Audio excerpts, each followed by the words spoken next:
সারা দেশ বিএনপির বিরুদ্ধে ফুঁসে উঠেছে এবং এইটা একটা অনিবার্য সংঘাতের দিকে অগ্রসর হইতেছে। আমি গত পরশু একটা ভিডিওতে দেখাইছিলাম যে টিনের সালে কাউয়া তারিক জিয়া বলে মিছিল, দেখেন আর একবার।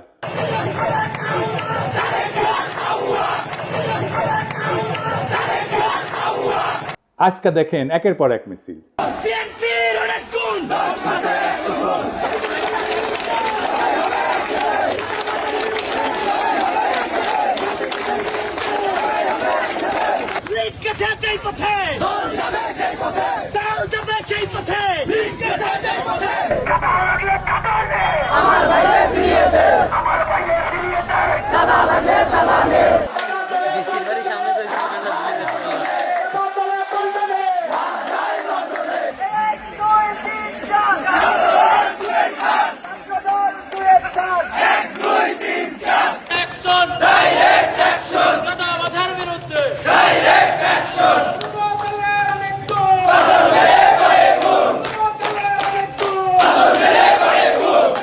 বিএনপির ব্যানার নামায় ফেলতেছে তরুণেরা, দেখেন।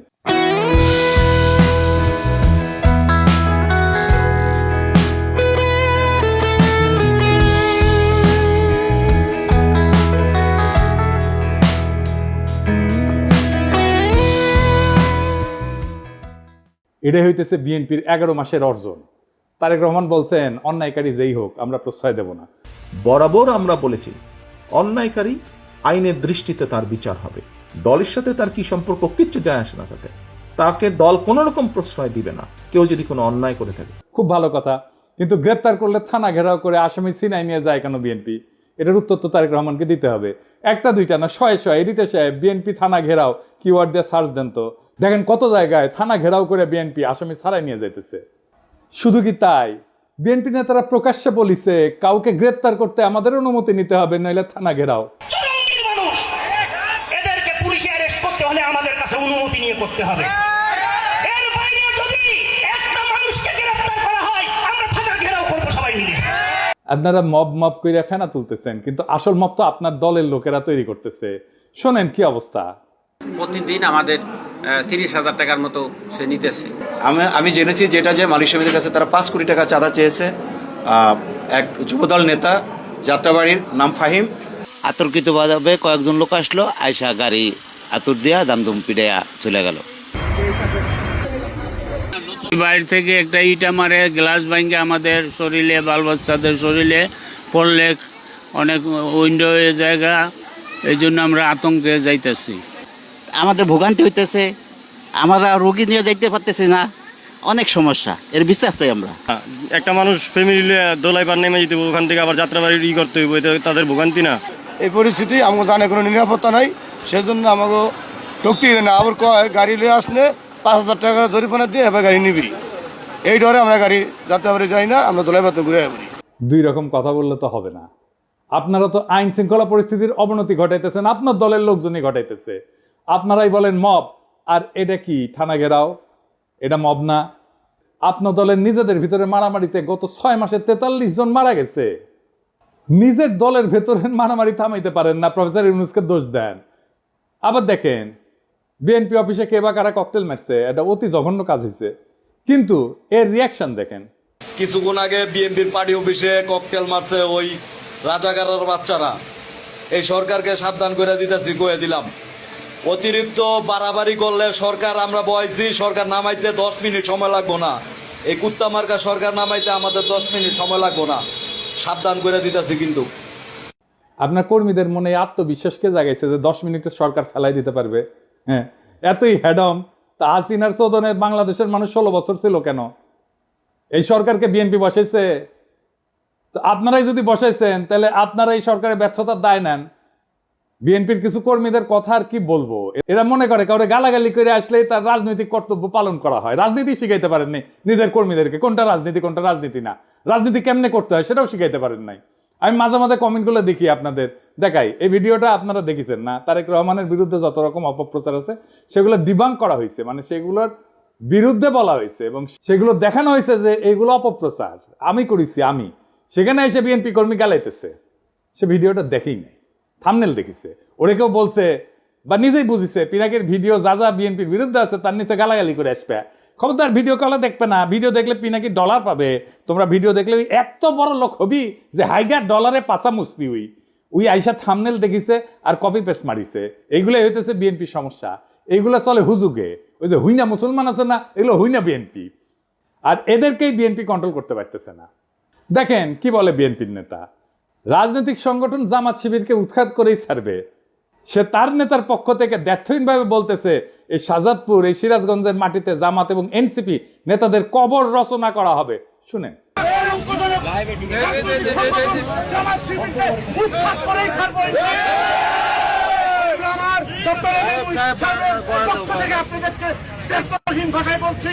এই শাহজাদপুর, এই সিরাজগঞ্জ, বাংলার মাটিতে জামাত এবং এনসিপি নেতাদেরকে কবর রচনা করা হবে। এর নাম হইতেছে আমির হোসেন সবুজ, সাংগঠনিক সম্পাদক শাহজাদপুর উপজেলা বিএনপি। আবার দেখেন তারেক জিয়াকে নিয়ে সন্তান মন্দ কথা বলছে, তাই ছাত্রদল নেতা সদল বলতে যায় বয়োবৃদ্ধ পিতাকে শাসাইতেছে। সকাল 10টা পর্যন্ত সময় বেঁধে দিচ্ছে, এর মধ্যে ক্ষমা না চাইলে যে জায়গায় পাই আমরা বিচার করব বলে হুমকি দিচ্ছে। শুনেন, বাড়িতে থাকে না, আপনার মাস্টার মানুষ, আপনারা সম্পূর্ণ শ্রদ্ধা দিয়ে গইতেছি। হ্যাঁ, এই যে আপনার মাস্টার, আপনি মাস্টার, আপনার ছেলে তারেক রহমানের গালিগালাজ করে, তারেক রহমানের এই ছেলে, এটা কাকা আমি আপনারা বলবো।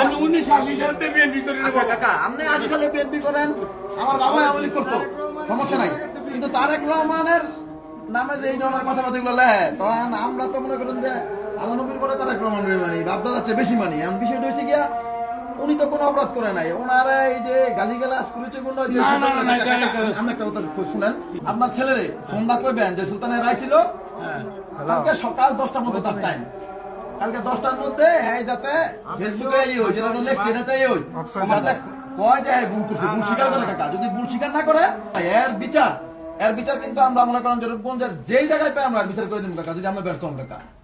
আর বৃদ্ধ পিতা হাত জোর করে ভয়ে কাঁদতে শুরু করছে, বারবার বলতেছে সন্তান ক্ষমা চাইবে।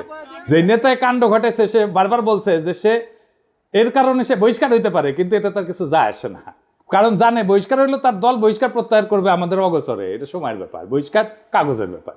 এইবার শুনেন, এটা আমি লাইভে আছি কাকা, একদম মনে করেন যে সারা বাংলাদেশে দেখতেছে আমার নেতা একটা মানুষ দেখতে পারে, আমার বহিষ্কার করতে পারে, আমার কোনো আপত্তি নাই। যাই হোক, বিএনপি মানে শুধু এরা না, এর বাইরেও বিএনপি আছে, আর তারাই মেজরিটি, যারা সত্যিকার অর্থে শহীদ জিয়ার আদর্শ আর খালেদা জিয়ার উত্তরাধিকার বহন করতে চায়। তাদের অনেকেই আমাকে গত ভিডিওর পরে ফোন দিছে, বিএনপির নানা পর্যায়ের নেতাকর্মীরা। অনেকে বলছে যে ভাই দিন শেষে আপনি ইলিয়াস আর কনক মিলা বিএনপির ড্যামেজ কন্ট্রোল করলেন, এখন অনেক পোস্টে হোস্টাইল রিয়াকশন কমেন্ট অনেক কমছে। অনেকে বলছে যে কাজটা ভালো করেন নাই, বিএনপিকে রক্ষা করতে যাইয়া। আমি আসলে বিএনপিকে রক্ষা করতে যাই নাই, দেশের স্বাধীনতা সার্বভৌমত্ব রক্ষা করতে গেছি। আর বিএনপির ভুলগুলো ধরায় দেওয়া থেকে আমি সইরে আসি নাই। এখন কইবেন বিএনপিকে রক্ষা করলে বাংলাদেশের স্বাধীনতা সার্বভৌমত্ব, দেশের স্বাধীনতা সার্বভৌমত্ব কেমনে রক্ষা হয়? আসেন এটা না বুঝে দেখি, বিএনপির সাথে স্বাধীনতা সার্বভৌমত্ব কেন যুক্ত। একটা আধুনিক রাষ্ট্রের স্বাধীনতা সার্বভৌমত্ব কেবলমাত্র তার ভূখণ্ড বা আন্তর্জাতিক স্বীকৃতির উপর নির্ভর করে না, বরং সেটা গঠিত হয়, তৈরি করতে হয় রাষ্ট্রের জনগণ, প্রতিষ্ঠান এবং রাজনৈতিক পরিকাঠামোর সমন্বয়। তিনটে জিনিস, জনগণ, প্রতিষ্ঠান এবং রাজনৈতিক পরিকাঠামোর সমন্বয়। এই কাঠামোর কেন্দ্রে অবস্থান করে রাজনৈতিক দলগুলা। রাজনৈতিক দল কেবল রাষ্ট্র ক্ষমতার প্রতিযোগী না, তারা রাষ্ট্রীয় কর্তৃত্বের সামাজিক অনুমোদনের ধারক, জন অভিপ্রায় প্রকাশের মাধ্যম এবং রাজনৈতিক স্থিতিশীলতার একটা মৌলিক স্তম্ভ। যখন একটা দেশের রাজনৈতিক দলসমূহ ধ্বংস হইয়া যায় বা তাদের কার্যকারিতা ভেঙে পড়ে, তখন সেই রাষ্ট্রের আন্তঃপ্রাতিষ্ঠানিক ভারসাম্য, জনভিত্তিক শাসন এবং কূটনৈতিক অবস্থান দুর্বল হয়ে যায়, যা সরাসরি স্বাধীনতা সার্বভৌমত্বের উপরে আঘাত আনে। কি জটিল লাগতেছে? আরো পরিষ্কার করে বুঝে দেখবো, আসেন বুঝে দেখি। রাজনৈতিক দল কিভাবে গণ অনুমোদনের একটা সাংগঠনিক রূপ। রাজনৈতিক দলগুলো একটা দেশের জনমতের প্রাতিষ্ঠানিক কণ্ঠ। দলীয় রাজনীতির মাধ্যমেই জনগণ রাষ্ট্র ক্ষমতায় অংশ নেয়। দল ধ্বংস হইলে বা নিষ্ক্রিয় হইলে রাষ্ট্রে জনসমর্থনের ভিত্তি দুর্বল হয়ে পড়ে, ফলে শাসন এবং সার্বভৌম কর্তৃত্বের বৈধতা প্রশ্নবিদ্ধ হয়। রাজনৈতিক দলগুলোর মাধ্যমে তৈরি হয় নীতি নির্ধারণের ধারাবাহিকতা এবং বিকল্প। স্বাধীনতা এবং সার্বভৌমত্ব রক্ষা করে দুইটা জিনিস, কূটনীতি আর নিরাপত্তা নীতি। এটা ধারাবাহিকতা এবং বিকল্প চিন্তা রাজনৈতিক দলগুলোর মধ্যে বিকশিত হয়। দলের অনুপস্থিতিতে এক কেন্দ্রিক নীতি নির্ধারণ শুরু হয়। যেই নীতিতে পাবলিক সাপোর্ট নাই সেই নীতি দীর্ঘমেয়াদে টেকে না। এই এক কেন্দ্রিক নীতি নির্ধারণটা কেমন একটু দেখিয়ে আসেন। আমি একটা এক্সাম্পল দিয়ে বুঝি। ভারত বাংলাদেশের রাজনৈতিক এবং অর্থনৈতিক স্বার্থ এক, এটাই ছিল হাসিনার কূটনীতিক স্ট্যান্ড। এটা এককেন্দ্রিক নীতি। ওই যে আলগা মোমেন বলছিল না, ভারতের উন্নয়ন আমাদের উন্নয়ন, ভারতের বিজয় মানে আমাদের বিজয়। শুনেন, আমাদের বিজয় ভারতের বিজয়, বুঝছেন? আমাদের উন্নয়ন ভারতের উন্নয়ন, ভারতের উন্নয়ন আমাদের উন্নয়ন। এই কূটনৈতিক স্ট্যান্ড তো টিকে নাই। এটা হইতেছে এককেন্দ্রিক নীতি নির্ধারণ। আমাদের সব সম্পর্ক সব নতুন করে করতে হইতেছে না, আগে ইন্ডিয়ার মাধ্যমে হাসিনা রাজনৈতিক সম্পর্ক তৈরি করতে, এবং এই কারণে আমাদের প্রতিষ্ঠানগুলো দুর্বল হয়েছে, আমাদের ব্যুরোক্রেসি দুর্বল হয়েছে, আমাদের কূটনীতি দুর্বল হয়েছে, আমাদের ডিপ্লোমেসি দুর্বল হয়েছে। রাজনীতি প্রাতিষ্ঠানিক ভারসাম্য রক্ষায় কি ভূমিকা রাখে? সুস্থ রাজনৈতিক দলগুলা নির্বাহী, আইন প্রণয়ন এবং বিচার বিভাগের ভারসাম্য রক্ষায় সহায়ক হয়। দলগুলোর অনুপস্থিতিতে রাষ্ট্রযন্ত্রের অঙ্গগুলোর মধ্যে ক্ষমতার ভারসাম্য নষ্ট হয়। এর জন্যই কর্তৃত্ববাদী প্রবণতা তৈরি হয়, যেমন যেটা হয়েছিল হাসিনার আমলে, এবং এর ফলে বৈদেশিক হস্তক্ষেপের পথ উন্মুক্ত করে। আমি কয়েকটা প্র্যাকটিক্যাল উদাহরণ দিয়ে বুঝাই দিতেছি। ইরাক 2003 সালের পর থেকে বর্তমান পর্যন্ত ইরাকে কিন্তু একটা রাজনৈতিক দল ধ্বংস হয়ে গেছে। কোন পার্টি? সেটা বাথ পার্টি। এটা পতনের পর যে রাজনৈতিক শূন্যতা তৈরি হয়েছে, পশ্চিমা শক্তি নির্বাচন ব্যবস্থা চাপাই দিল, নিরাপত্তাহীনতা এবং জাতিগত বিভাজন রাষ্ট্রের ভিতরে সার্বভৌমত্ব কর্তৃত্বকে দুর্বল করে দিচ্ছে, আর রাষ্ট্র হিসেবে দাঁড়াইতে পারতেছে না ইরাক। জাস্ট বাথ পার্টি নাই জন্য, যত খারাপ পার্টি হোক। লিবিয়া গাদ্দাফি শাসনের পরে যে রাজনৈতিক শূন্যতা তৈরি হয়েছে, গাদ্দাফির যে পলিটিক্স ছিল সেই পলিটিক্সটাকে পূরণ করতে পারে না। তাই দেশটাতে মিলেশিয়া, বিদেশি হস্তক্ষেপ প্রধান নিয়ন্ত্রক শক্তি হয়ে উঠছে। রাষ্ট্রের সার্বভৌমত্ব আজও পুনঃপ্রতিষ্ঠিত হয়নি। আবার দেখে আফগানিস্তানে মার্কিন দখলদারির সময় তারা তো সাহায্য দিয়েছে প্রচুর, নানা ধরনের কনসালটেন্সি দিয়েছে, মেলা মানুষকে শাসন ক্ষমতায় বসাইছে, নানা শক্তিকে ক্ষমতায় বসাইছে, কিন্তু দেশটা শান্ত হয় নাই, দেশের প্রগতিও হয় নাই, কারণ রাজনৈতিক শূন্যতা ছিল। রাজনৈতিক শূন্যতা থাকলে সেই দেশ যে আগায় না, তালেবান পূর্ব আফগানিস্তান তার প্রমাণ। এখন আগাইতেছে না, এখন আগাইতেছে। কেন আগাইতেছে? কারণ এখানে পলিটিক্যাল ভ্যাকুয়ামটা নাই, আর পূরণ হয়ে গেছে। এটা নিয়ে একাডেমিক অনেক আলাপ আছে, আসেন সেই আলাপগুলো একটু এক এক করে দেখি। গামসির একটা হেজিমনির ধারণা আছে, আমি অনেকগুলো এপিসোডে এটা বলছি। মানে দলগুলা জনগণের মত এবং রাষ্ট্রীয় শক্তির মাঝে সাংস্কৃতিক এবং রাজনৈতিক সেতু বন্ধন তৈরি করে। দল ধ্বংস হইলে এই হেজিমনিক বা কর্তৃত্বের যে ব্লক, এটা ভেঙে পড়ে। ফলে বিদেশি শক্তি এবং স্থানীয় সুবিধাভোগীরা নতুন করে ক্ষমতা নির্মাণে নেমে পড়ে, যেটা হয়েছে আজকে। হান্না আরেন্ডের পাওয়ার ভার্সেস ভায়োলেন্স বলে একটা তত্ত্ব আছে। ওখানে উনি বলছেন যে রাজনৈতিক দলের অনুপস্থিতিতে রাষ্ট্র জন্ম নেয় সহিংসতা নির্ভর প্রশাসনিক ব্যবস্থা, যার উপরে জনগণের কোনো কর্তৃত্ব থাকে না। এতে সার্বভৌমত্ব কেবল প্রতীকী থাকে, কার্যকর থাকে না। আর একজন দার্শনিক আছে ম্যাক্স ভেবার, এটা ওয়েবার বলে অনেকে, এটা উচ্চারণ আসলে ভেবার। তার একটা লেজিটিমেসি এবং অথরিটি বা কর্তৃত্বের বৈধতার তত্ত্ব আছে। উনি বলছিলেন যে একটা রাষ্ট্র কেন চলতে পারে, কেন মানুষ শাসকের কথা মেনে চলে, সেটা বোঝার জন্য আমাদের দেখতে হবে কর্তৃত্বের বৈধতা কোথায় থেকে আসে। উনি বলছেন যে 3 ধরনের শাসন থেকে কর্তৃত্বের বৈধতা আসে।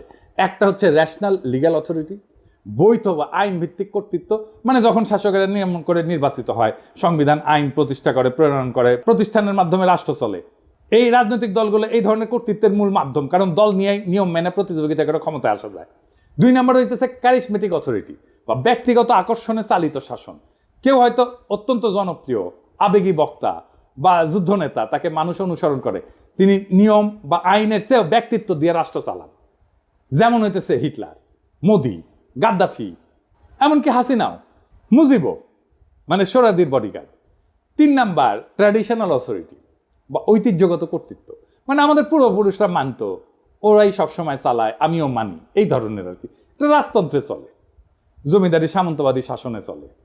তাই ম্যাক্স ভেবার বলছে যখন রাজনৈতিক দল থাকে তখন রেশনাল লিগ্যাল কাঠামোতে চলে, নিয়ম আইনে প্রক্রিয়া। কিন্তু দল ভেঙে গেলে সেই জায়গাটা ব্যক্তির মোহ বা ক্যারিশমা অথবা ঐতিহ্যের দাবিদারি, যে ট্র্যাডিশনাল পাওয়ার, এটা নিয়ে নেয়।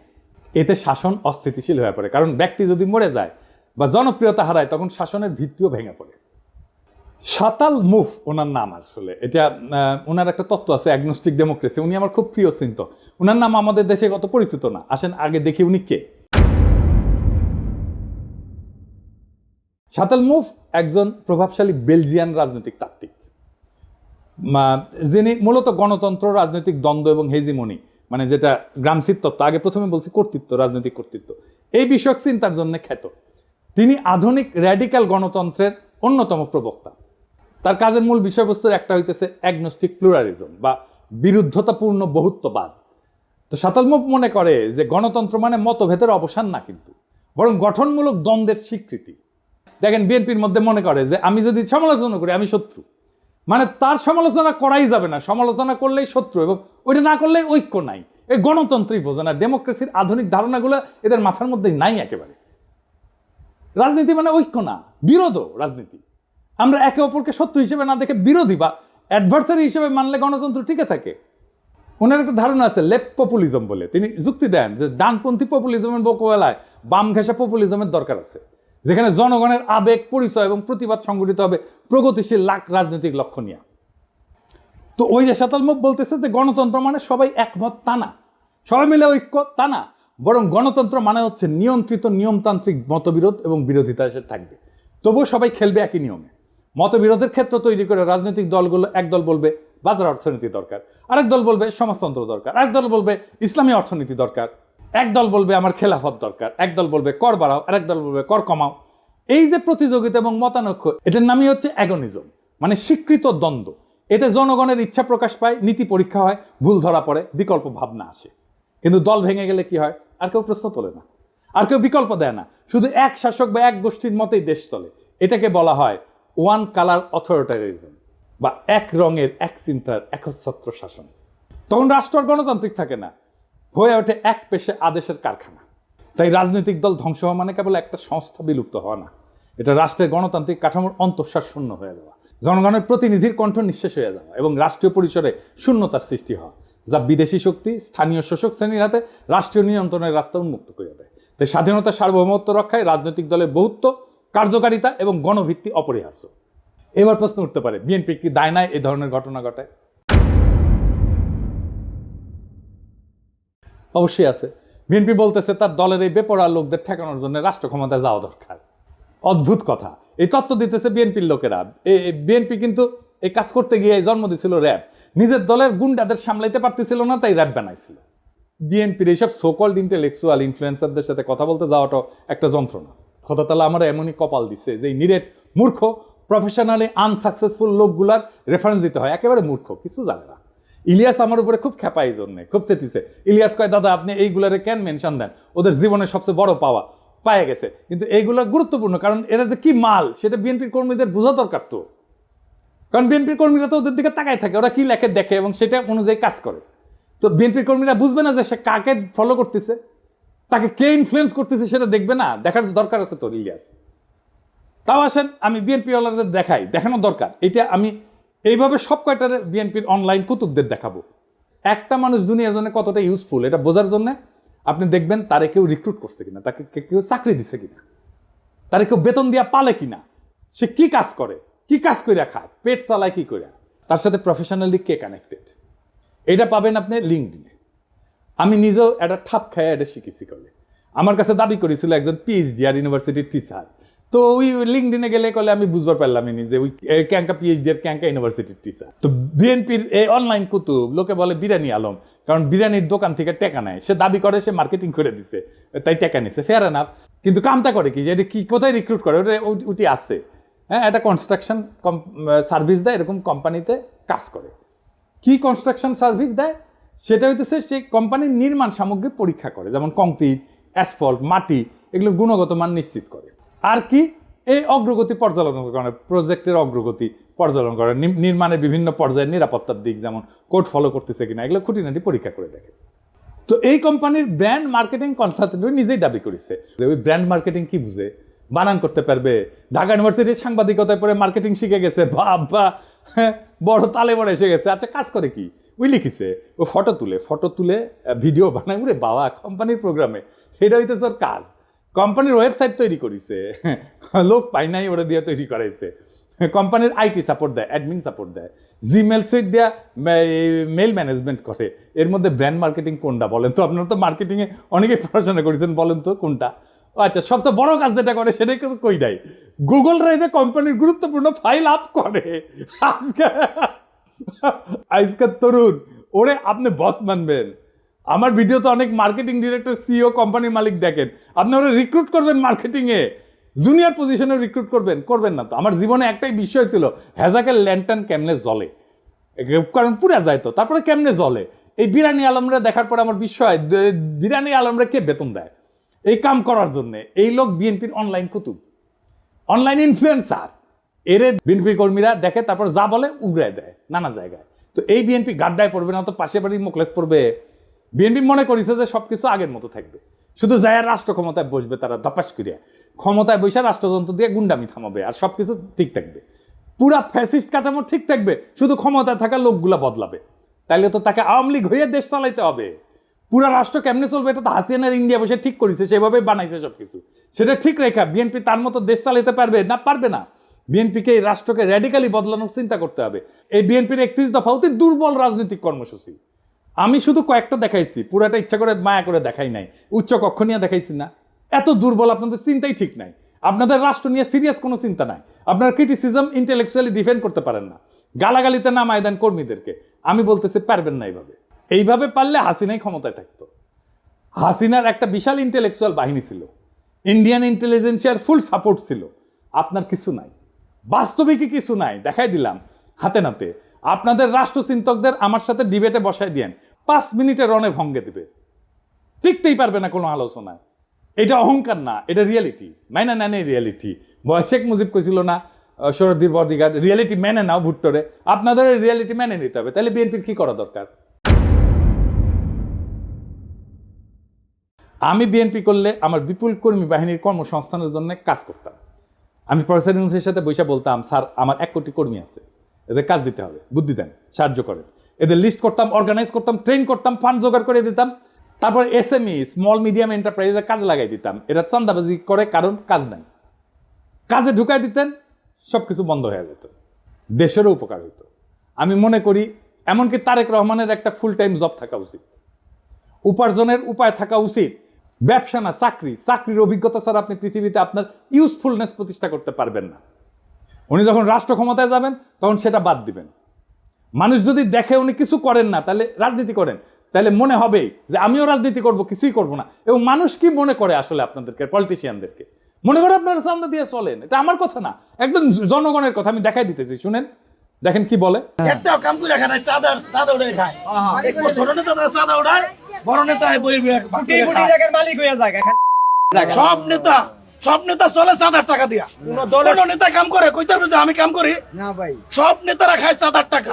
4,000 টাকা খাইয়া সব নেতার সংসার চলে। আর বাচ্চা কাছে পড়ালেখা করে 4,000 টাকা দিয়া। ওরা সংসারে যে মার্কেট করে, টাকা পয়সা দিয়ে মার্কেট করে, যে পানিটা কিনে খায় 4,000 টাকা দিয়া।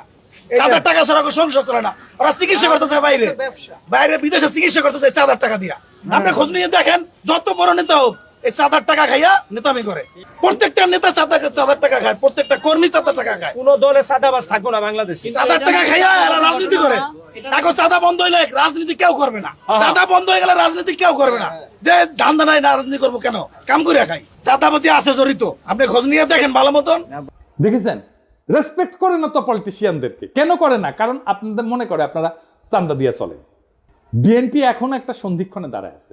সামনে 2টা পথ, একটা আত্মধ্বংসের আর একটা নবজন্মের। আপনি যদি রাজনৈতিক দল হিসেবে জনগণের কাছে ফিরে আসতে চান, তাহলে এই মুহূর্তে আত্মসমালোচনা, কাঠামোগত সংস্কার এবং র্যাডিক্যাল চিন্তার সাহস দেখাইতে হবে। বিএনপি যদি ভাবে তার পুরানো কাছে ফিরে গিয়ে ক্ষমতা ফিরে আসবে, তার দিবা স্বপ্নের বেশি কিছু না। এদেশের জনগণ নতুন কিছু চায়, নতুন রাজনৈতিক কল্পনা, নতুন নৈতিক নেতৃত্ব, নতুন র্যাডিক্যাল চিন্তা।